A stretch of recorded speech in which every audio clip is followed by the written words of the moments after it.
నమస్తే. లా excellence Telugu current అఫైర్స్కి స్వాగతం. ముందుగా ఇవాళ కొటేషన్ చూద్దామండి. Never to quit, never to give up. ఎటువంటి సిచ్యువేషన్ మనకు ఎదురైనా సరే ఎప్పుడు మనం అనుకున్న గోల్ని సాధించడానికి ప్రయత్నాన్ని వదిలిపెట్టకూడదు. అది ఎటువంటి సందర్భమైనా సరే, ఎటువంటి పరిస్థితి అయినా సరే. మనం ఫస్ట్ ఆర్టికల్ చూద్దాం. First article environment related. India అనేటటువంటిది COP26 ఈ మీటింగ్లో పార్టిసిపేట్ చేస్తూ నెట్ జీరో ఎమిషన్స్ని 2070 కల్లా అచీవ్ చేస్తాము అని చెప్పడం జరిగింది. అసలు ఈ నెట్ జీరో ఎమిషన్స్ అంటే ఏంటి, COP26 అంటే ఏంటి, ఇవన్నీ ఒకసారి చూద్దాం. అసలు ఇండియా ఏమేం ప్రామిసెస్ చేసింది ఇవి కూడా చూద్దాం. COP26 కాన్ఫరెన్స్ ఆఫ్ పార్టీస్ అని అంటాము. కాన్ఫరెన్స్ ఆఫ్ పార్టీస్ దేనికి సంబంధించి? క్లైమేట్ చేంజ్కి సంబంధించినటువంటి ఈ యాన్యువల్ మీటింగ్లో ఇది 26ది. అందుకే దీన్ని COP అంటాం. COP అంటే క్లైమేట్ చేంజ్కి సంబంధించి ఉన్న కన్వెన్షన్లో ఎవరెవరైతే మెంబర్స్గా ఉన్నారో ఆ కన్వెన్షన్ని UNFCCC అంటాం. ఆ కన్వెన్షన్లో ఎవరెవరైతే మెంబర్స్గా ఉంటారో వాళ్ళందరి యొక్క మీటింగ్నే కాన్ఫరెన్స్ ఆఫ్ పార్టీస్ అని పిలుస్తాం. ఇది 26వది కనుక COP26 అంటున్నాం. యూకేలోని గ్లాస్గో అనేటటువంటి ప్రాంతంలో ఇది జరుగుతుంది కాబట్టి దీన్ని గ్లాస్గో సమ్మిట్ అని కూడా పిలుస్తారనమాట. సరే, మరి COP26 గురించి కొంచెం బ్రీఫ్గా తెలుసుకుందాం. మన UNFCCC అంటే United nations framework convention on climate change. దీన్ని 1992లో అడాప్ట్ చేసుకోవడం జరిగింది. రియో ఎర్త్ సమ్మిట్ అనేటటువంటిది జరిగినప్పుడు దీన్ని ఎర్త్ సమ్మిట్ అని పిలుస్తారు. దీన్ని అడాప్ట్ చేసుకోవడం జరిగింది. దీన్ని రియో కన్వెన్షన్ అని కూడా పిలుస్తారు. ఈ రియో కన్వెన్షన్ జరిగేటప్పుడు క్లైమేట్ చేంజ్కి సంబంధించి, బయోడైవర్సిటీకి సంబంధించి, డెజర్టిఫికేషన్కి సంబంధించి ఇలా 3 ఇష్యూస్కి సంబంధించి 3 కన్వెన్షన్స్ అనేటటువంటివి తీసుకొని రావడం జరిగింది. వాటిలో UNFCCC ఒకటి. UNFCCC మరి అందరూ కూడా మెంబర్స్ సైన్ చేయాలి, రాటిఫై చేయాలి, అవునా? రాటిఫై చేసే టైంకి 1994, ఈ 1994 నుంచి అది ఇంప్లిమెంటేషన్లోకి వచ్చింది. మరి ఎప్పుడు కూడా కన్వెన్షన్ అంటే బ్రాడర్ గోల్స్ని చెప్తుంది. దాన్ని స్పెసిఫిక్గా ఇంప్లిమెంట్ చేయాలంటే కొన్ని ప్రోటోకాల్స్ అనేవి ఉంటాయి. వాటిలో 1997లో తీసుకొని రాబడినటువంటి క్యోటో ప్రోటోకాల్, 2015లో తీసుకొని రాబడినటువంటి ప్యారిస్ అగ్రిమెంట్ ఇంపార్టెంట్. క్యోటో అనేటటువంటి ప్రాంతంలో జరిగింది కాబట్టి క్యోటో ప్రోటోకాల్ అంటాం. ఇందులో క్లైమేట్ చేంజ్కి సంబంధించి గ్రీన్ హౌస్ ఎమిషన్స్ని తగ్గించేందుకు టార్గెట్స్ని తీసుకున్నాము. అదేవిధంగా ప్యారిస్ అగ్రిమెంట్ 2015 ప్రస్తుతానికి మనం ఫాలో అవుతున్నది ఈ ప్యారిస్ అగ్రిమెంటే. ఇందులో INDCs intended nationally determined contributions, intended nationally determined contributions అంటాం. ఈ INDCs అనేటటువంటి వాటిని తీసుకొని రావడం జరిగింది. ప్రతి దేశం కూడా వాలంటరీగా కొన్ని INDCsని చెప్పడం జరిగింది. మరి ప్యారిస్ అగ్రిమెంట్ అనే దాన్ని 2020 నుంచి ఇంప్లిమెంట్ చేయాలనుకున్నాం. లాస్ట్ ఇయర్ కోవిడ్ కారణంగా దానికి సంబంధించి రూల్స్ ఇవి ఫ్రేమ్ చేయలేదు, మీట్ అవ్వలేకపోయాం. అందుకోసం ఇప్పుడు ఈ 2021కి సంబంధించిన గ్లాస్గో సమ్మిట్ ఏదైతే ఉందో ఈ గ్లాస్గో సమ్మిట్లో దీని ఇంప్లిమెంటేషన్ రూల్స్ అవన్నీ తీసుకొని రావాలన్నది ప్రైమరీ ఎయిమ్ అన్నమాట. చూడండి, COP26 4 గోల్స్తో ఇప్పుడు స్టార్ట్ అవ్వడం జరిగింది. ఒకటి global net zero emissions. Net zero emissions అంటే కార్బన్ ఎమిషన్స్, ఓవరాల్గా గ్రీన్ హౌస్ ఎమిషన్స్ ఎంతైతే ఉన్నాయో అబ్జార్ప్షన్ కూడా ఈక్వల్గా ఉండాలి. So net zero emission mid century అంటే 2050 కల్లా అచీవ్ చేయాలి. విత్ ఇన్ రీచ్ 2100 కల్లా టెంపరేచర్స్ ప్రీ ఇండస్ట్రియల్ టైమ్స్తో పోలిస్తే, అంటే 1750లకు ముందుతో పోలిస్తే, అప్పుడున్న టెంపరేచర్స్తో పోలిస్తే 2100 కల్లా 1.5 డిగ్రీలే పెరగాలి. అంతకుమించి పెరగకుండా చర్యలు తీసుకోవాలి. మూడవది, కమ్యూనిటీస్ని, న్యాచురల్ హ్యాబిటాట్స్ని క్లైమేట్ చేంజ్ యొక్క ఇంపాక్ట్ నుంచి ప్రొటెక్ట్ చేయాలి. ఫినాన్స్, మరి డెవలపింగ్ కంట్రీస్ ఇలాగా డిఫరెంట్ కంట్రీస్లో డెవలపింగ్ కంట్రీస్కి ఫినాన్స్ అనేది కావాలి. క్లైమేట్ చేంజ్ని అడాప్ట్ చేసుకోవడానికి, మిటిగేట్ చేసుకోవడానికి. సో ఆ ఫినాన్స్ అనేది మొబిలైజ్ చేయాలి. ప్యారిస్ రూల్ బుక్, ప్యారిస్ అగ్రిమెంట్కి సంబంధించి ఎలా ఇంప్లిమెంట్ చేయాలి దానికి ఒక రూల్ బుక్ ఉండాలి అనుకున్నాం. దాంట్లో ఏమేమి ఉండాలి, ఏ విధంగా ఇంప్లిమెంట్ చేయాలి, ఈ 4 విషయాలని ఈ సమ్మిట్లో డిస్కస్ చేయబోతున్నారు. ఇక్కడ ఇది మనకి అక్టోబర్ 31 స్టార్ట్ అయింది, నవంబర్ మంత్లో కంటిన్యూ అవుతూ ఉంటుందన్నమాట. ఈ 4 గోల్స్ మీద ఫైనల్గా ఏం డెసిషన్స్ తీసుకున్నారు ఏంటి అన్నది ఫైనల్ సమ్మిట్ ఎండింగ్లోనే మనకు తెలుస్తుంది. ప్రస్తుతానికైతే సమ్మిట్ స్టార్ట్ అవ్వడం జరిగింది.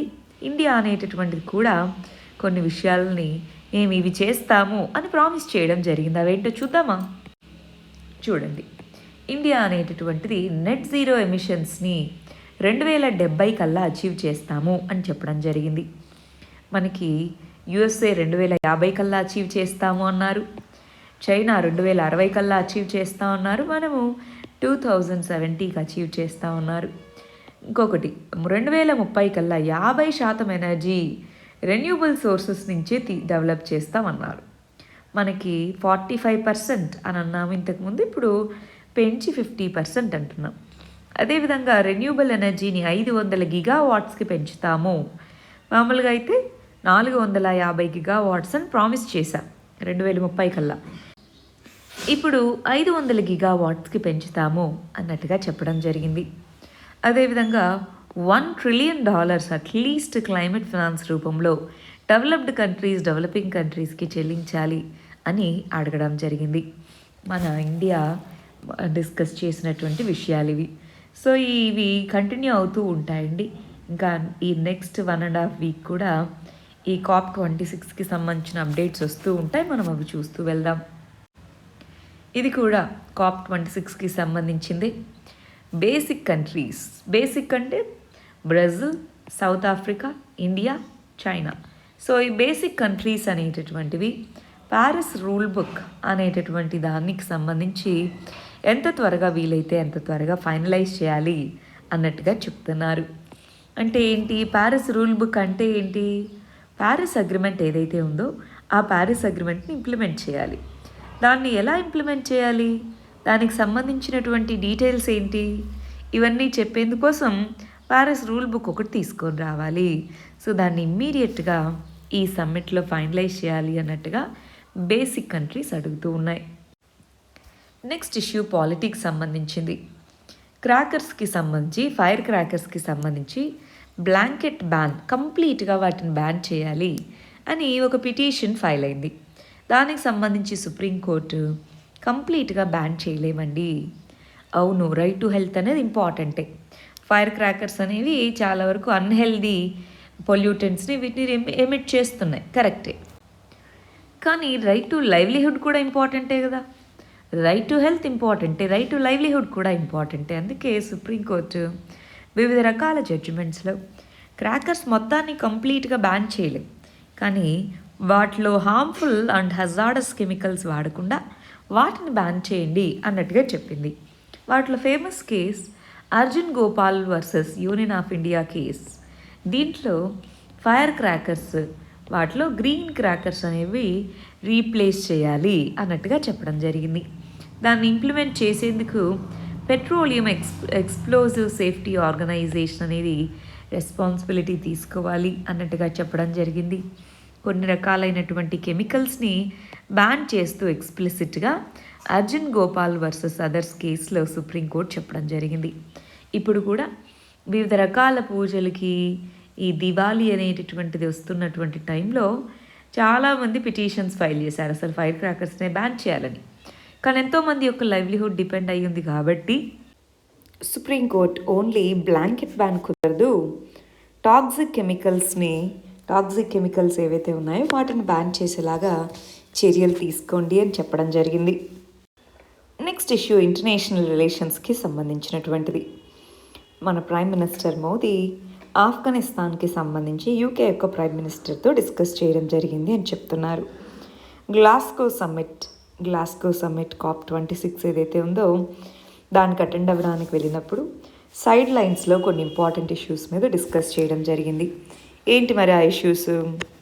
ఒకటి, ట్రేడ్ పార్ట్నర్షిప్, ఇండియా యూకే మధ్య ట్రేడ్ పార్ట్నర్షిప్కి సంబంధించి నెగోషియేషన్స్ జరుగుతూ ఉన్నాయి. అదొకటి. Green hydrogen. గ్రీన్ హైడ్రోజన్ అంటే ఏంటి? రెన్యూబుల్ ఎనర్జీని వాడి హైడ్రోజన్ని ప్రొడ్యూస్ చేయడము. సో రెన్యూబుల్ ఎనర్జీ అనేటటువంటిది సోర్స్గా వాడడము, వాటర్ నుంచి హైడ్రోజన్ని తీయడానికి. అదేవిధంగా renewable energy, clean technologies, international solar alliance ISA అంటారు. ఈ ఇంటర్నేషనల్ సోలార్ అలయన్స్. ఇంకొకటి coalition for disaster resilience infrastructure CDRI అంటారు. ఇంపార్టెంట్ అండి ఈ రెండు గ్రూపింగ్స్, ఇంపార్టెంట్ ఈ రెండు గ్రూపింగ్స్. అదేవిధంగా క్లీన్ ఎనర్జీ, వీటితో పాటు ఆఫ్ఘనిస్తాన్లో ఎలా ఉంది సెక్యూరిటీ సిచ్యువేషన్, వీటి గురించి బైలేటరల్గా సైడ్ లైన్స్లో మీటింగ్ అనేది చేపట్టడం జరిగింది. మనం ఏం చేయాలంటే న్యూస్ పేపర్లో ఎప్పుడైనా ఏమైనా ఇష్యూస్ అనేవి వస్తే వాటిని మనము ఎప్పటికప్పుడు గుర్తు తెచ్చుకోవాలి. అంటే మనకి ఇంటర్నేషనల్ సోలార్ అలయన్స్ అంటే తెలుసు, CDRI అంటే తెలుసు అనుకుందాం. వాటిని క్విక్గా ఒకసారి రికలెక్ట్ చేసుకోవాలి. తెలీదు అసలు ఆ వ్యవస్థలు అంటే ఏంటి, ఆ సంస్థలు అంటే ఏంటని ఒకసారి చిన్నగా సెర్చ్ చేసుకొని చదువుకోవాలి. గ్రీన్ హైడ్రోజన్ అన్నారు. గ్రీన్ హైడ్రోజన్ అనే పదం చాలా ఇంపార్టెంట్. ఈ గ్రీన్ హైడ్రోజన్ మీనింగ్ ఏంటి? ఫర్ ఎగ్జాంపుల్ మొన్న ఈ హైడ్రోజన్ టైప్లోనే బ్రౌన్ హైడ్రోజన్ అనేటటువంటి దాని గురించి UPSCలో ప్రిలిమ్స్ క్వశ్చన్గా అడిగారు, మీనింగ్ ఏంటి అని. సో ఇప్పుడు ఈ గ్రీన్ హైడ్రోజన్ అంటే ఏంటి మీనింగ్ అడిగే అవకాశమే ఉంది కదా. సో అట్లా మనం ఎప్పటికప్పుడు చూసుకోవాలి. టర్మ్స్ ఇంపార్టెంట్ చాలా. నెక్స్ట్ ఇష్యూ పాలిటిక్స్ సంబంధించినటువంటిది. 1 year కోటాలా అంటున్నారు. మద్రాస్ హైకోర్టు అనేది 1 year అనే కమ్యూనిటీకి సంబంధించి మరి తమిళనాడు గవర్నమెంట్ ఇచ్చినటువంటి కోటా ఏదైతే ఉందో దాన్ని అన్కాన్స్టిట్యూషనల్గా కొట్టివేయడం జరిగింది. మరి ఓవరాల్గా బ్యాక్వర్డ్ క్లాసెస్లో 20% రిజర్వేషన్స్ అనేవి MBCs అంటారు. మోస్ట్ బ్యాక్వర్డ్ క్లాసెస్ అని రిజర్వేషన్స్ ఉంది వాళ్ళ రాష్ట్రంలో. దానికి అడిషనల్గా 10.5% కోటా ఓన్లీ ఈ కమ్యూనిటీకే, వీళ్ళని MBCగా డిక్లేర్ చేసి వీళ్ళకి మాత్రమే 10.5% ఇవ్వడం అనేటటువంటిది మిగిలిన వాళ్ళకి ఇంజస్టిస్ లాంటిది. ప్లస్ డేటా ఏది, ఈ కమ్యూనిటీ మోస్ట్ బ్యాక్వర్డ్ అని చెప్పి డేటా ఏది అని అడుగుతూ మద్రాస్ హైకోర్టు అనేటటువంటి దీన్ని కొట్టివేయడం జరిగింది. మనకి నాగరాజ్ కేసు అనేటటువంటిది ఒక ఇంపార్టెంట్ సుప్రీంకోర్టు జడ్జిమెంట్ అనమాట. ఈ నాగరాజ్ అనేటటువంటి కేసులో మనకి క్లియర్గా డేటా అనేది బ్యాక్వర్డ్ క్లాసెస్కి సంబంధించిన రిజర్వేషన్ రిలేటెడ్గా డేటా ఉండాలి అని ఇలా 3 set క్రైటీరియా ఒకటి ఇవ్వడం జరిగింది. ఇక్కడ 3 set క్రైటీరియా కంప్లీట్గా దీన్ని అడగకపోయినా డేటా అనేది లేదు, ప్లస్ 10% ఈ ఒక్క కమ్యూనిటీకే ఇవ్వడం అనేది ఇంజస్టిస్ అన్నట్టుగా మద్రాస్ హైకోర్టు అనేది తమిళనాడు గవర్నమెంట్ ఇచ్చిన ఈ రిజర్వేషన్ని కొట్టివేయడం జరిగింది. స్టేట్ లెవెల్ రిజర్వేషన్ అండి ఇది, అందుకే తమిళనాడు గవర్నమెంట్ ఇచ్చింది. నెక్స్ట్ ఇష్యూ ఇంటర్నేషనల్ రిలేషన్స్కి సంబంధించి రోమ్ డిక్లరేషన్ అంటున్నాం. రోమ్ డిక్లరేషన్ అంటే ఏంటి? మనకి G20 అనేటటువంటి సమ్మిట్ ఇటలీలోని రోమ్లో జరిగింది. ఈ 20 కంట్రీస్ ఏమేమి ఉన్నాయి చూడండి. Argentina, Australia, Brazil, Canada, China, European Union, France, Germany, India, Indonesia, Italy, Japan, Mexico, Russia, Saudi Arabia, South Africa, South Korea, Turkey, UK, US. ఇవి G20కి సంబంధించిన 20 దేశాలు. వీళ్ళ మీటింగ్ ఏదైతే జరగడం జరిగిందో ఆ మీటింగ్లో రోమ్ డిక్లరేషన్, రోమ్లో జరిగింది కాబట్టి రోమ్ డిక్లరేషన్ అంట. దీంట్లో కొన్ని ఇంపార్టెంట్ విషయాలకు సంబంధించి చెప్పడం జరిగింది. వాటిలో ఒకటి COP16కి సంబంధించిన రోడ్ మ్యాప్. బిగ్గెస్ట్ ఎకానమీస్ అన్నీ కూడా క్లైమేట్ చేంజ్ క్రైసిస్ని ఎదుర్కోవడానికి ఏ విధమైన రోడ్ మ్యాప్ తీసుకోవాలో దీంట్లో చెప్పడం జరిగింది.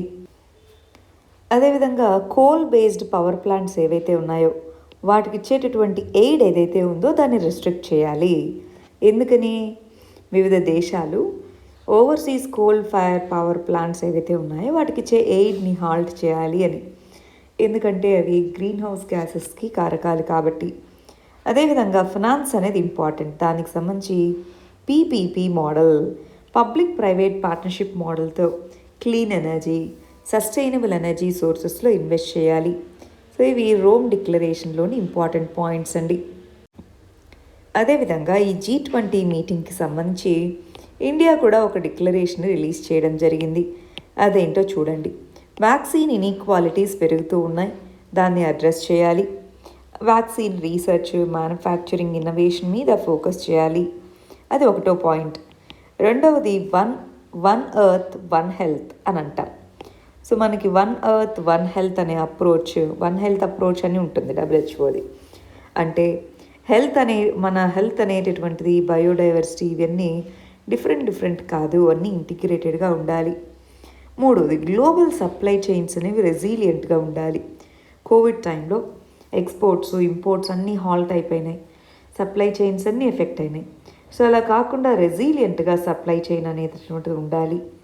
మూడవది గ్లోబల్ మినిమం ఆల్టర్నేటివ్ ట్యాక్స్. దీనికి సంబంధించి చాలాసార్లు చదువుకున్నాం కదా. గ్లోబల్ మినిమం ట్యాక్స్ అంటారు. ట్యాక్స్ హెవెన్స్ ఇవి ఇష్టం వచ్చినట్టుగా ట్యాక్స్ని తగ్గించేసి వాటి దగ్గర నుంచి ట్యాక్స్ లేదు కదా అని ఇన్వెస్ట్మెంట్ అక్కడి నుంచి రూట్ అవ్వకుండా అందరూ మినిమం ట్యాక్స్ ఒకటి ఫాలో అవ్వాలని ఇండో పసిఫిక్ స్ట్రాటజీ ఏదైతే ఉందో యూరోపియన్ యూనియన్ దాన్ని ప్రపోజ్ చేసింది. దాన్ని మన ఇండియా వెల్కమ్ చేయడం జరిగింది. ఇవన్నీ కూడా ఇండియా ద్వారా రిలీజ్ చేయబడిన డిక్లరేషన్లో పార్ట్గా మనం చెప్పచ్చు.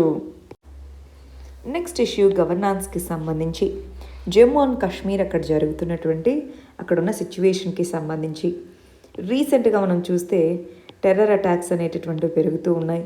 కామన్ పీపుల్ చనిపోతున్నారు, సెక్యూరిటీ పర్సనల్ చనిపోతున్నారు. మరి ఈ కంటెక్స్లో ఏంటి అక్కడ ఏ విధమైన సిచ్యువేషన్? కొంతమంది దీన్ని 1990 సిచ్యువేషన్గా అభివర్ణిస్తున్నారు. అంటే ఏంటి, 1990స్లో ఏ విధంగా అయితే జమ్మూ అండ్ కాశ్మీర్లో ఇన్సర్జెన్సీ పీక్ లెవెల్కి చేరుకున్నాయో అటువంటి సిచ్యువేషన్ ఇప్పుడు ఉంది అన్నట్టుగా కొంతమంది అభివర్ణిస్తూ ఉన్నారు. జమ్మూ అండ్ కాశ్మీర్ని బైఫర్కేట్ చేయడం జరిగింది. ఆ బైఫర్కేషన్ తర్వాత ఇంకా డిసఫెక్షన్ ఎక్కువైంది అన్నట్టుగా చెప్తున్నారు. మరి ఈ కంటెక్స్లో ఏం చేయాలి? జమ్మూ అండ్ కాశ్మీర్ ఫ్రెజైలిటీకి ఏమేం కాంప్లెక్స్ రీజన్స్ ఉన్నాయి? ఒకవైపు పాకిస్తాన్ స్పాన్సర్డ్ టెర్రరిజం ఉంది, ఇంకొక వైపు లదాఖ్ ఈ ప్రాంతంలో చైనా నుంచి థ్రెట్ని ఎదుర్కొంటున్నాము, ఇంటర్నల్గా డిస్టర్బెన్సెస్ అనేటటువంటివి ఉన్నాయి. ఇలాంటివన్నీ ఉన్న సిచ్యువేషన్లో ఏం చేయాలి? వే ఫార్వర్డ్ ఏంటి? మరి ఇంటెలిజెన్స్ గ్యాదర్ చేయాలి. హార్డ్ ఇంటెలిజెన్స్ అంటారు. హార్డ్ ఇంటెలిజెన్స్ అంటే ఏంటి? Actionable intelligence. సో దాని మీద యాక్షన్ తీసుకోగలగాలి. చాలా వరకు ఇంటెలిజెన్స్ అనేటటువంటిది ప్రాపర్గా ఉంటే అక్కడ తీసుకునే చర్యలు ప్రాపర్గా ఉంటాయి. ఫర్ ఎగ్జాంపుల్ ఇప్పుడు చూడండి, ఇరాక్లో సద్దాం హుస్సేన్ దగ్గర న్యూక్లియర్ వెపన్స్ ఉన్నాయన్నారు. ఇంటెలిజెన్స్ ఫెయిల్యూర్ లేవు. ఫైనల్గా ఇరాక్ మొత్తం డీస్టెబిలైజ్ అయిపోయింది. తర్వాత చూస్తే ఏమీ లేదు అక్కడ కదా. సో ఇంటెలిజెన్స్ గ్యాదరింగ్ ప్రాపర్గా ఉండాలి. అదేవిధంగా 9/11 అటాక్స్కి ముందు ఈ ఇస్లామిక్ ప్రీచర్స్ వీళ్ళు ఎవరైతే ఉన్నారో సో భావోద్వేగాలను పెంచేటటువంటి స్పీచెస్ ఇస్తున్నప్పుడు దాన్ని పట్టించుకొని ఉండుంటే అంటే ఎక్కడ ఇంటెలిజెన్స్ అనేది యాక్షనబుల్, దేని మీద యాక్షన్ తీసుకోవాలి, దీని మీద ప్రాపర్ రీసెర్చ్ అనేది ఉండాలి. ఆ విధంగా ఓన్లీ మనం బార్డర్ ఏరియాలోనే కాదు, వైడర్ ఇంటెలిజెన్స్ నెట్వర్క్ అనేది ఉండాలి. అప్పుడే ఈ ప్రాంతంలో టెర్రర్ అటాక్స్ని వీటిని ఎదుర్కోగలము, పీస్ స్టెబిలిటీని మెయింటైన్ చేయడానికి వీలవుతుంది. నెక్స్ట్ ఇష్యూ గవర్నాన్స్కి సంబంధించింది. ఇండియా యొక్క వాటర్ స్ట్రెస్కి సంబంధించి ఇండియాలో కొత్త నేషనల్ వాటర్ పాలసీ తీసుకొని రావాలి అని ఒక కమిటీని అపాయింట్ చేయడం జరిగిందండి. ఆ నేషనల్ వాటర్ పాలసీలో ఏ విధమైనటువంటి మెజర్స్ అనేటటువంటివి ఇన్కల్కేట్ చేసుకోవాలి ఏంటి అన్నటువంటిది ఇక్కడ చెప్తున్నటువంటిది. ఇక్కడ కొన్ని కేస్ స్టడీస్ కూడా ఉన్నాయి, అవి మనం చూద్దాం. మనం చెన్నై కేస్ స్టడీ చూద్దాం. చెన్నై వర్షాలు సరిగా రాలేదు, అదే మేజర్ కారణము చెన్నై వాటర్ క్రైసిస్కి అంటున్నారు. కానీ చెన్నై వాటర్ క్రైసిస్ 2018లో సివియర్ వాటర్ క్రైసిస్ వచ్చిందండి. దానికి ఓన్లీ వర్షాలు తక్కువ ఉండడమే కాదు, ఆ ప్రాంతంలో ఉన్న లేక్స్ని ఎంక్రోచ్ చేయడము, వివిధ రకాలైన కారణాలు ఉన్నాయి. చూడండి, ఆ ఇయర్ తక్కువ రెయిన్ఫాల్ రావడం, లేక్ ఎంక్రోచ్మెంట్, అన్ప్లాన్డ్ అర్బనైజేషన్, ఇవన్నీ రీజన్సే.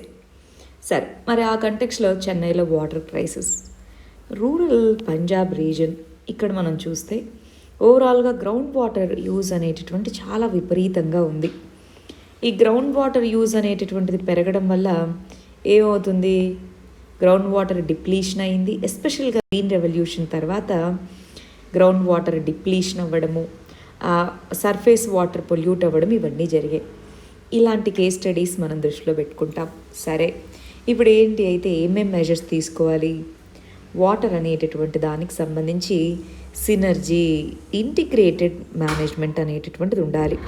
వివిధ రకాల ministries, for example local self government, ministry of Panchayati Raj, ఇలా ministry of Jal Shakti, ministry of urban development, ఇలా వివిధ మినిస్ట్రీస్ యొక్క సినర్జీ అనేటటువంటిది ఉండాలి. రీసోర్సెస్ని కన్జర్వ్ చేయాలి. ఎలాగా? ఫస్ట్ రీసోర్స్ యూజ్ని, అంటే వాటర్ యూజ్ని వీలైనంత చోట్ల తగ్గించగలగాలి, రీయూజ్ చేసుకోగలగాలి, ఎఫిషియన్సీ పెంచుకోగలగాలి. తక్కువ వాటర్తో ప్రాసెస్ కంప్లీట్ అయ్యే విధంగా రిసోర్స్ ఎఫిషియన్సీ పెంచుకోవాలి. క్రాప్ సెలెక్షన్, అగ్రికల్చర్కి ఎక్కువ వాటర్ యూజ్ అయ్యేది. సో అందులో క్రాప్ సెలెక్షన్ అనేటటువంటిది తక్కువ వాటర్ని వాడుకోగలిగేటటువంటి క్రాప్స్ని వాడుకోగలగాలి. వాటితో పాటు కన్జర్వేషన్, వాటర్ని కన్జర్వ్ చేసుకోవాలి. గ్రౌండ్ వాటర్ని, సర్ఫేస్ వాటర్ని కన్జర్వ్ చేసుకోవాలి. పొల్యూషన్ని తగ్గించుకోగలగాలి. ఇలాంటివన్నీ కూడా మనకి ఆ పాలసీలో ఇంటిగ్రేటెడ్గా ఉండాలి. నేషనల్ వాటర్ పాలసీ కొత్తది తీసుకొని వస్తున్నామన్నామా, దాంట్లో ఇవన్నీ ఇంటిగ్రేటెడ్గా ఉండాలి. నెక్స్ట్ ఇష్యూ గవర్నాన్స్కి సంబంధించింది. కాస్ట్ని కౌంట్ చేయడం ఎందుకు మ్యాటర్? మనకి రీసెంట్గా చూస్తే 2021 జనాభా లెక్కలు, ఇందులో కాస్ట్ కౌంట్ చేయాలి అంటున్నారు. జనరల్గా జనాభా లెక్కల్లో ఎస్సీ, ఎస్టీ ఈ 2 కాస్ట్ మాత్రమే కౌంట్ చేస్తారు, మిగిలినవి చేయరు. సో ఓబీసీ కూడా చేయాలి, ఓవరాల్ కాస్ట్ కౌంట్ చేయాలి అన్నారు. 2011 జనాభా లెక్కలప్పుడు అది సోషో ఎకనామిక్ కాస్ట్ సెన్ససే. కానీ లాస్ట్కి వచ్చేటప్పటికి ఏమన్నారు, బ్యూరోక్రటిక్గా ఇది క్యాలిక్యులేట్ చేయడం కుదరలేదు, ఇన్ని ఉన్నాయి, కన్ఫ్యూజన్ వచ్చింది, కొన్ని వేల కాస్ట్ గ్రూప్స్ అనేటటువంటివి రాశారు, ఇలాగ కన్ఫ్యూజన్ వచ్చి తీసేశారన్నారు. కానీ ఇప్పుడు ఉన్నటువంటి కంటెక్స్లో కాస్ట్ అనేటటువంటిది ఎక్కువ ఇంపాక్ట్ ఏమీ లేదులే అని చెప్పేవాళ్ళు కంపారిటివ్లీ అప్పర్ కాస్ట్, బెటర్ కాస్ట్కి సంబంధించిన వాళ్ళు అయి ఉన్నారు. సో అలా కాకుండా రిజర్వేషన్స్కి కానివ్వండి, వివిధ రకాల వాటన్నిటికీ కాస్ట్ కౌంటింగ్ అనేది ఇంపార్టెంట్. సో దీన్ని ఒక పొలిటికల్ టూల్గా కాకుండా ఒక గవర్నాన్స్ టూల్గా, కాస్ట్ కౌంటింగ్ అనేది ఒక పొలిటికల్ టూల్ అవ్వకూడదు, ఒక గవర్నాన్స్ టూల్ అవ్వాలి. ఆ విధంగా కౌంట్ చేయడం అనేటటువంటిది ఎవిడెన్స్ బేస్డ్ పాలసీ మేకింగ్కి యూజ్ అవుతుంది. ఇంక్లూజివ్ పాలసీస్ తీసుకొని రావడానికి యూజ్ చేసుకోగలగాలి. నెక్స్ట్ ఇష్యూ గవర్నాన్స్కి సంబంధించి క్రిప్టో కరెన్సీ అంటున్నాం. బిట్ కాయిన్, ఇథీరియం ఇవన్నీ ప్రైవేట్ క్రిప్టో కరెన్సీస్ అవునా. సో క్రిప్టో కరెన్సీస్ అనేటటువంటి వాటికి ఆదరణ పెరుగుతూ వస్తూ ఉంది. లాస్ట్ ఇయర్ మనకి సుప్రీంకోర్టు అనేటటువంటిది ఆర్బీఐ క్రిప్టో కరెన్సీస్ని బ్యాన్ చేస్తూ ఇచ్చిన ఆర్డర్ని కొట్టేయడం జరిగింది. అప్పటి నుంచి చాలామంది క్రిప్టో కరెన్సీస్లో ఇన్వెస్ట్ చేస్తున్నారు. కానీ క్రిప్టో కరెన్సీస్ యొక్క ఫ్యూచర్ ఎలా ఉంటుంది? ఫర్ ఎగ్జాంపుల్ ఇప్పుడు మనం నార్మల్ కరెన్సీ, దాని నుంచి ఎప్పుడు కావాలన్నా దాన్ని మార్చుకోవచ్చు, ఏ వస్తువైనా కొనుక్కోవచ్చు. గోల్డ్, సిల్వర్ కొనుక్కుంటే దానికి యూజ్ వాల్యూ ఉంది. ప్రస్తుతానికి క్రిప్టో కరెన్సీస్కి యూజ్ వాల్యూ ఉందా? అందరూ వైడ్గా దీన్ని యాక్సెప్ట్ చేస్తున్నారా? యూజ్ వాల్యూ లేదు, స్టోర్ వాల్యూ ఉంది, బట్ యూజ్ వాల్యూ తక్కువే కదా. మరి అటువంటి టైంలో క్రిప్టో కరెన్సీస్ వాల్యూ విపరీతంగా పెరిగింది. అది స్టేబులా? అది మళ్ళీ పడిపోయే అవకాశం అనేటటువంటిది ఉంది. సో అందువల్ల క్రిప్టో కరెన్సీస్ అనేటటువంటి అవి ఏవైతే ఉన్నాయో వాటి మీద ఇన్వెస్ట్ చేయాలా వద్దా అన్న కనండ్రం అనేటటువంటిది ఉంది. సెంట్రల్ బ్యాంక్ డిజిటల్ కరెన్సీస్ మీద ఇప్పుడు ఫోకస్ చేస్తున్నటువంటి టైము. మరి అటువంటి కంటెక్స్లో గవర్నమెంట్ అనేది ఇలాంటి ప్రైవేట్ క్రిప్టో కరెన్సీస్ని ఎన్ని రోజులు అలో చేస్తుంది? వాటిని ఇంకా ఎక్కువ వాడట్లేదు. ఒకవేళ ఎక్కువ వాడడం మొదలు పెడితే రెగ్యులేట్ చేస్తుంది. సో అటువంటి టైంలో క్రిప్టో కరెన్సీస్ యొక్క ఫ్యూచర్ అన్సర్టైన్, అది ఇక్కడ చెప్తున్నటువంటిది. నెక్స్ట్ ఇష్యూ ఎన్విరాన్మెంట్కి సంబంధించినటువంటిది. గ్యాంజెటిక్ రివర్ డాల్ఫిన్స్ అనేటటువంటి వాటిని వాటికి సంబంధించి రెస్క్యూ గైడ్ అనేటటువంటి దాన్ని లాంచ్ చేయడం జరిగింది. మనం నిన్నటి వీడియోలో ఇండస్ రివర్ డాల్ఫిన్స్ అనేటటువంటి వాటి కన్జర్వేషన్ వీటి గురించి మాట్లాడుకున్నాం. అదేమో ఎండేంజర్డ్ లిస్ట్లో ఉంది అని. ఇక్కడ కూడా గ్యాంజెటిక్ రివర్ డాల్ఫిన్స్ అనేవి కూడా ఎండేంజర్డ్ లిస్ట్లో ఉన్నాయి. ఈ ఎండేంజర్డ్ లిస్ట్లో ఉన్నటువంటి గ్యాంజెటిక్ రివర్ డాల్ఫిన్స్ అనేటటువంటివి ఒకసారి గమనించండి, ఇది ఇంపార్టెంట్ అండి. ఇలా ఎన్విరాన్మెంట్లో వీటిని ఎక్కువగా అడిగే అవకాశాలు ఉంటాయన్నమాట. రైట్, ఒక్క నిమిషం. సో ఈ గ్యాంజెటిక్ రివర్ డాల్ఫిన్ అనేటటువంటిది IUCN లిస్ట్లో ఎండేంజర్డ్ లిస్ట్లో ఉంది. వైల్డ్ లైఫ్ ప్రొటెక్షన్ చట్టం కింద షెడ్యూల్ 1లో ఉంది, అంటే హయ్యెస్ట్ ప్రొటెక్షన్ అనమాట. International trade in endangered species of wildlife flora and fauna సైట్స్లోనూ అపెండిక్స్ 1లో ఉంది, అంటే హయ్యెస్ట్ ప్రొటెక్షన్ అనేటువంటిది ఉంది. మరి వాటిని ఎలా ప్రొటెక్ట్ చేయాలి? ఒకవేళ స్ట్రాండెడ్ ఎక్కడన్నా ఆగిపోతే ఒడ్డున కానీ అలాగా వాటిని ప్రొటెక్ట్ చేయాలి, రెస్క్యూ చేయాలి అన్న దానికోసం ఒక గైడ్ని రిలీజ్ చేయడం జరిగింది. మరి గ్యాంజెటిక్ రివర్ డాల్ఫిన్స్ అనేటటువంటివి ఏ ప్రాంతాల్లో మనకి ఎక్కువగా కనిపిస్తాయి? గంగా నది, బ్రహ్మపుత్ర నది, మేఘన, ఇలా రివర్ సిస్టమ్స్ ఇండియా, నేపాల్, బంగ్లాదేశెస్లో ఈ గ్యాంజెటిక్ రివర్ డాల్ఫిన్స్ అనేటటువంటివి ఎక్కువగా మనకు కనిపిస్తాయి. నెక్స్ట్ ఇష్యూ ఇంటర్నేషనల్ రిలేషన్స్కి సంబంధించి. పెంటగాన్ అంటే USA అనేటటువంటిది చైనా యొక్క మిలిటరీ పుష్ ఏదైతే ఉందో దాంతో కొంత వర్రీగా ఉంది అంటున్నారు. రీసెంట్గా మనకి చైనా అనేటటువంటిది హైపర్సోనిక్ మిజైల్ని టెస్ట్ చేయడం జరిగింది. హైపర్సోనిక్ మిజైల్ అనేది నార్మల్ మిజైల్స్తో కంపేర్ చేస్తే చాలా ఫాస్టర్ మరియు మోర్ అజైల్ అంటే చాలా ఈజీగా మాన్యువర్ చేయగలరు అనమాట. హైపర్సోనిక్ అని ఎందుకన్నాము?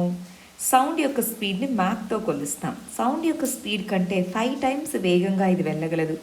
అంటే గ్రేటర్ దాన్ 5 మ్యాక్తో ఈ మిజైల్ వెళ్ళగలదు. అందుకే దీన్ని హైపర్సోనిక్ మిజైల్ అని పిలుస్తాము.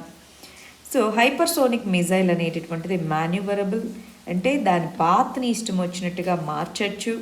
ఫిక్స్డ్ టార్గెట్ని రీచ్ అవ్వగలదు, మూవింగ్ టార్గెట్ని రీచ్ అవ్వగలదు. ఇక్కడ లాంచ్ చేయగలిగితే ఈ హైపర్సోనిక్ గ్లైడర్ ట్రాజెక్టరీ అనేది ఇక్కడ వరకు టచ్ అవుతుంది. ఆల్రెడీ మనం ఈ హైపర్సోనిక్ మిజైల్ గురించి ఇంతకుముందు కూడా చదువుకున్నాము. మరి ఈ కంటెక్స్లో ఈ చైనా అనేటటువంటిది ఒకవైపు సైబర్ స్పేస్లో, ఇంకొకవైపు మిజైల్స్, ఇంకొక వైపు దాని యొక్క నేవీని మోడర్నైజ్ చేసుకోవడం, ఇలా అన్నిటికీ సంబంధించి మెజర్స్ తీసుకోవడం అనేటటువంటిది కొంత USAకు వరి అని చెప్తున్నాను. ఎందుకంటే ఆ రెండింటి మధ్య కాంపిటీషన్ కదా. సో ఆ కంటెక్స్లో దాని యొక్క బ్యాలిస్టిక్ మిజైల్ యొక్క ట్రాజెక్టరీ ఇలా ఉంది, ఇక్కడ ఇలా ఉంది. రాడార్ని దాటుకొని మరి రాడార్ డిటెక్ట్ చేయలేదు అంత ఈజీగా. సో అటువంటి ఆ మిజైల్స్ ఉండడము ప్లస్ ఈ ఎయిర్ పవర్ కానివ్వండి, నేవీ పవర్ కానివ్వండి పెంచుకోవడము, ఇవన్నీ కూడా దీని యొక్క క్యారెక్టరిస్టిక్స్, చైనా యొక్క క్యాపబిలిటీస్ పెరుగుతూ ఉన్నాయి. నెక్స్ట్ ఇష్యూ ఇంటర్నేషనల్ రిలేషన్స్కి సంబంధించి. ఫ్రాన్స్ మరియు UK మధ్యలో ఫిషింగ్కి సంబంధించినటువంటి గొడవ. ఇక్కడ చూడండి, ఇది ఫ్రాన్స్, ఇది మన UK. ఈ మధ్యలో ఇంగ్లీష్ ఛానల్ అనేటటువంటిది ఉంది, ఇక్కడ ఫిషింగ్ ఎక్కువ. ఇక్కడ ఛానల్ ఐలాండ్స్ అని ఉన్నాయి. ఇక్కడ ఇవి సపరేట్ కంట్రీయే, కానీ UK యొక్క కంట్రోల్లో ఉంటాయన్నమాట. ఫ్రాన్స్ రీసెంట్గా ఫ్రాన్స్ యొక్క ఫిషింగ్ వెజల్స్కి వీళ్ళు లైసెన్స్ ఇవ్వలేదు. ఎవరు? Channel islands, UK. ఇక్కడ ఛానల్ ఐలాండ్స్ అనేటటువంటివి ఇండిపెండెంట్ కంట్రీయే, బట్ UK యొక్క కంట్రోల్లో ఉంటాయి. సో దాంతో ఫ్రాన్స్ ఏమంది, మీకు సంబంధించిన ఏవైనా షిప్స్ అవి ఫిష్ లోడ్ని తీసుకొని వస్తే మేము ఇక్కడ అన్లోడ్ చేయనివ్వము, మీరు పర్మిషన్ ఇస్తే తప్ప. అలాగ కాన్ఫ్లిక్ట్ అనేటటువంటిది స్టార్ట్ అయింది. మళ్ళీ అది అన్రీజనబుల్, అలా ఎలా మీరు థ్రెటన్ చేస్తారు, అది అన్రీజనబుల్ అని వీళ్ళు, మా ఫిషర్మెన్ రైట్స్ని మేము కాపాడుకోవాలి కదా అని వీళ్ళు, ఇలాగా 2 దేశాల మధ్య కాన్ఫ్లిక్ట్ అనేది ఉంది. దాన్ని రిజాల్వ్ చేసుకోవడానికి టాక్స్ అనేవి మొదలవ్వడంతో టెన్షన్స్ కొంతవరకు తగ్గాయి. సో ఈ కంటెక్స్లో జాగ్రఫీ పాయింట్ ఆఫ్ వ్యూలో అసలు ఈ ఇంగ్లీష్ ఛానల్ ఎక్కడుంది, ఛానల్ ఐలాండ్స్ అంటే ఏంటి, వాటి యొక్క combined EEZs exclusive economic zones అనేవి ఎక్కడున్నాయి, ఇలాంటివి మనం చూసుకోవాలండి. మరి మన లాస్ట్ ఇష్యూ ఎకానమీకి సంబంధించినటువంటిది. స్టేట్స్ అనేటటువంటివి బారోయింగ్ చేసుకునే కాస్ట్ పెరిగింది అంటున్నారు. అప్పు తెచ్చుకుంటే వడ్డీ రేటు 7% పెరిగింది అన్నట్టుగా చెప్తున్నారు. మామూలుగా మనకి స్టేట్స్ అనేటటువంటి మార్కెట్ బారోయింగ్ చేసుకున్నప్పుడు కంపారిటివ్లీ గవర్నమెంట్ కదా తక్కువ వడ్డీ రేట్లకే ఇస్తారనమాట. కానీ 7% అంటే ఏమవుతుంది, కాస్ట్ ఆఫ్ ఇంట్రెస్ట్ పెరిగినప్పుడు వాళ్ళు తిరిగి చెల్లించాల్సినటువంటి అమౌంట్ అనేటటువంటిది పెరుగుతుంది. సో ఆ కంటెక్స్లో బారోయింగ్ కాస్ట్ పెరిగితే రీపేమెంట్ కాస్ట్ పెరుగుతుంది. ప్రస్తుతానికి వాటికి జిఎస్టీ కంపెన్సేషన్ ఎంతైతే చెల్లించాలో ఆ జిఎస్టీ కంపెన్సేషన్ స్టేట్స్కి చెల్లించినా సరే ఇంకా అవి చాలా వరకు చాలా రాష్ట్రాల్లో డెఫిసిట్స్ ఉన్నాయండి. అది పాపులిస్టిక్ పాలసీస్ వల్ల కావచ్చు, రెవెన్యూస్ తగ్గడం వల్ల కావచ్చు, ఏదైనా కావచ్చు. ఈ కంపెన్సేషన్ ఇష్యూస్ ఇవన్నీ చెల్లించినప్పటికి కూడా ఇంకా డెఫిసిట్స్ ఉండడంతో బారోయింగ్ ఎక్కువ చేసుకుంటుంది. బారోయింగ్ ఎక్కువ చేసుకుండే కొద్దీ వడ్డీ రేట్లు పెరుగుతూ ఉన్నాయి. దానివల్ల రీపేమెంట్ కాస్ట్ పెరుగుతుంది. అదొక మేజర్ ఇష్యూగా పరిగణించాలి. ఇవి ఇవాళకి సంబంధించిన ఇష్యూస్ అండి. Thank you very much. All the very best.